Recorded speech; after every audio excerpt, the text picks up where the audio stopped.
Hi, today we're going to talk about the Baines Simmons FAiR system and how it can support organisations with an effective just culture. So I'm Bethan, Marketing Manager at Baines Simmons, and joining me? I'm Pete, one of the Senior Consultants at Baines Simmons. So Pete, we've talked previously around just culture and how organisations can benefit from it, but how can the FAiR system support organisations with this? Well, Bethan, let me take you back to 1997 and something Professor James Reason said.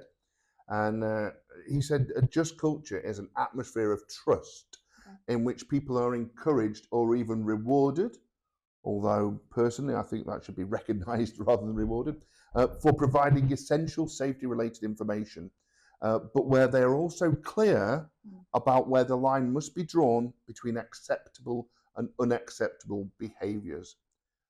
The FAiR system can be used in two ways, and one of those ways is to decide where that line must be drawn between acceptable and unacceptable behaviours. And it very much does this by considering the real world circumstances in which staff found themselves in. One important thing to note about the FAiR system, though, is it's embedded in its title, and it stands for Flowchart Analysis of Investigation Results. And you really should only consider using the FAiR system after a robust human-centric investigation, because it is only then you should have enough information to be able to appropriately classify the behaviours of the people we're looking at post an event or a near miss when we use FAiR and we have our investigations in aviation. What FAiR also does in its other mode, if you like, is it helps decide what are the most effective interventions for the behaviours identified. Because an intervention for an error is different to an intervention for a mistake. And that's where FAiR really helps. So it's got two uses. One, what do we do around a behaviour to put the most effective intervention in place? Two, where do we draw that line on acceptable and unacceptable behaviour? Fantastic. And then, what are the steps? What are the basic steps that you've got in the FAiR system? Well, a lot of people think the FAiR system, when they look at it, is just a flowchart. That is only one part of the FAiR system. There are several other parts.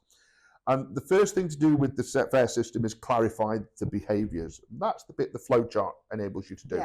The second thing is to apply what we call additional tests, and that is substitution and routine tests. Has it happened before to the individual? Has it happened before to the organisation? Or would another individual do the same things in the same or similar circumstances?